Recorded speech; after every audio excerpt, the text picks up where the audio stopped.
अस्सलाम वालेकुम जी। आज बन रहे हैं मज़ेदार से यम्मी से चिकन क्रूसेंट। उसके लिए पहले से मैंने डो गूंद ली थी, इसकी रेसिपी चैनल पे मौजूद है।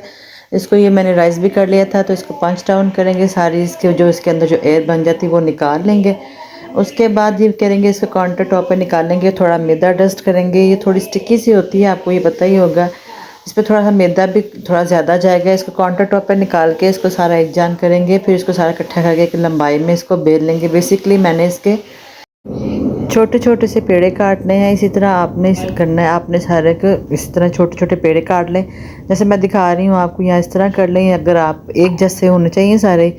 इस तरह सारी कटिंग करने के बाद सारे पेड़ों को मैं रोल कर लूँगी। रोल करके फिर दोबारा इसको अगेन रख दूँगी साइड पे। अच्छा, जब तक ये सारे मैं पेड़ बनाऊँगी तब तक जो पहले वाला होगा ना, उसको थोड़ा रेस्ट मिल चुका होगा, तो वो दोबारा प्रूफिंग की तरफ चला गया होगा। तो सबसे पहले मैं उसको बेलना शुरू करूँगी। जब ये ऐसे बेलते हैं ना, तो ये ना बार बार ये स्ट्रेच होते हैं, तो इस वजह से मैंने पहले थोड़े थोड़े सारे बेल के रख लिए थे। अगेन मैंने फिर इसको दोबारा बेला था। इस तरह मैंने सारे के सारे करके, तो मैंने थोड़े थोड़े बेल के मैंने इसको रख दिया था साइड पे। उसके बाद दोबारा से मैंने जब इसको एक एक दोबारा वही पेड़े को दोबारा उठाया, फिर वो थोड़ा और स्टेबल हो गया होता है। इसको मैंने थोड़ा और पतला बेला था। अगर थोड़ा पतला होगा तो इसी तरह उसकी लेयर्स भी अच्छी निकलेगी, थोड़ा क्रिस्पी भी बनेगा। मेल्टेड बटर ले लेंगे आप। मेल्टेड बटर लेने के बाद आप हर लेयर के ऊपर ऐसे ही इसको मेल्टेड बटर को अप्लाई करेंगे। उसके बाद इस पर दूसरी लेयर रखेंगे। इसी तरह आपने सारे के सारे बना के आपने इस तरह पेयर इसके ऊपर एक लेयर के बाद दूसरी लेयर आपने लगाते जाना और इस तरह रखते जाना है। बस ये आपने ख्याल करना है, जो लास्ट वाली लेयर होगी उसके ऊपर आपने बटर नहीं लगाना। फिर इसको आपने किसी प्लेट में निकाल के ऊपर से इसको क्लिंग रैप करके तो इसको फ्रिज में रख दें। मैंने तो ये नेक्स्ट डे बनाने थे, इसलिए मैंने काम रात में किया था, तो मैंने इसको क्लिंग में लगा के तो इसको फ्रिज में रख दिया था। तो नेक्स्ट डे मैंने फिर इसकी जो था ना चिकन, उसकी तैयारी कर ली थी। चिकन मैंने लिया था बोनलेस, इसका मैंने कीमा कर लिया था। पैन में डाला था मैंने ऑयल। ऑयल डालने के बाद जो चिकन का कीमा किया था ना, वो पैन में डाल दिया था। इसके साथ ही मैंने एक छोटा प्याज था जो चॉप कर लेता, साथ हरी मिर्चें थी।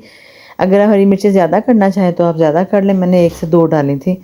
तो वो डालने के बाद थोड़ा सा इसको कुक किया था। कुक करने के बाद इसमें डाले थे कुछ स्पाइसेस, जिनमें था नमक था, कुटी मिर्च थी, और इसके बाद था इसके अंदर काली मिर्च थी, और चाइनीज़ सॉल्ट डाला था मैंने। जिंजर गार्लिक पाउडर डाला था, आप चाहे तो पेस्ट भी यूज़ कर सकते हैं। और इसके बाद मैंने इसके अंदर मस्टर्ड पेस्ट भी डाली थी। अच्छा, कुछ स्पाइसेस हैं तो आप अपनी मर्ज़ी से कुछ चीज़ें कम ज़्यादा भी कर सकते हैं। अगर आपको कोई और चीज़ पसंद है, कोई स्पाइस वाइट पेपर डालना चाहे तो आप वो भी डाल सकते हैं। फिर इसको मैंने निकाल पका के उसके बाद थोड़ा ठंडा कर लिया था। लास्ट में इसके अंदर मैंने मेयोनीज थी, क्रीम चीज़ थी, और इसके अंदर मैंने जो रेगुलर क्रीम आती है ना टेट्रा पैक, वो डाली थी, और इसको मिक्स करके तो मैंने रख दिया था। तब उसके बाद फिर मैंने ये जो मक्खन लगा के रखी थी ना डो, ये काफ़ी सेट थी, और जो मक्खन था वो भी सेट हो चुका था। इसको पहले मैंने हाथ से प्रेस करके सारा एक जैसा कर लिया था। उसके बाद मैंने इसको बेल लिया था। आपने इसको थोड़ा पतला ही बेलना है, बहुत रोटी की तरह नहीं, रोटी से थोड़ा ये मोटा ही बेलेंगे आप इसको। अच्छा, इसको फिर आराम आराम से ये काम करेंगे, बहुत जोर लगा के भी नहीं करना। वैसे तो बड़ा इजी हो जाता है क्योंकि डो बड़ी अच्छी और अच्छी बनी थी और सॉफ्ट भी थी। जब इस तरह सारा मैंने इसको बड़ी सारी एक रोटी बना ली थी, तो देन मैंने इसकी कटिंग करना शुरू कर दी। आप कोई शार्प नाइफ़ लें, इसको हाफ़ कट करें, उसके बाद उससे भी हाफ़ हो, या जितना आपने उसको लेना है, जितना भी आपको क्रोसेंट की शेप रिक्वायर्ड होगी तो आप उस हिसाब से इसको कट कर लें। मैंने इसमें से तकरीबन बनाए थे जी 8 पीस।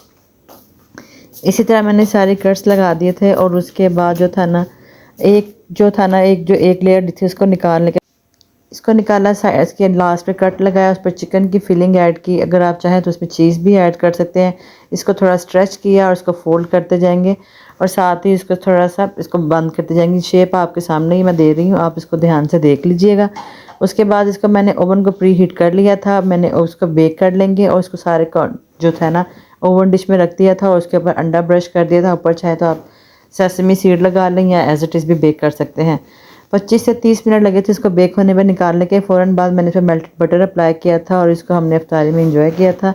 उम्मीद है रेसिपी आपको अच्छी लगी होगी। अगर रेसिपी अच्छी लगी हो तो फैमिली फ्रेंड के साथ शेयर कीजिएगा। Follow for yummy recipes. अल्लाह हाफ़िज़।